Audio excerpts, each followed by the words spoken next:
নমস্কার। অনেকেরাই আছেন যারা ঘুরতে বেড়াতে খুব পছন্দ করেন। ছুটি যেটা পড়লেই বাইরে ঘুরতে চলে যান। ৫ দিন, ৪ দিন, ১০ দিন, ৭ দিনের জন্য ঘুরতে বেড়াতে চলে যান। কিন্তু যাওয়ার সময় এটা মনের মধ্যে তাদের সর্বদা ভয় লাগে যে আমার পেছনে যেন আমার ঘরের মধ্যে, বাড়ির মধ্যে কোনো চুরি ডাকাতি যেন না হয়। কিন্তু তার থেকে বাঁচার জন্য আমি আপনাদেরকে একটা উপায় বলছি।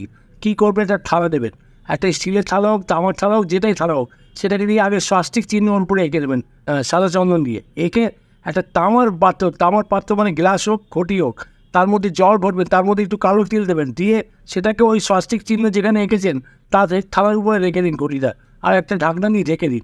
আপনি বিশ্বাস রাখুন, আপনি বাইরে যতদিন থাকবেন, 10 দিন, 5 দিন, 7 দিন, 10 দিন, আপনি যেখানে যান কোনো রকমের ভয় আপনার থাকবে না, কোনো চুরি ডাকাতি ইত্যাদি কিচ্ছু হবে না। শুধু একটাই মনে মনে জপ করবেন, ওম ভূতেশ্বর ভূতনাথ, শুধু এটাই বলবেন, আর দেখবেন আপনার ঘরে চুরি কেন একটা পাখিও ঢুকতে পারবে না।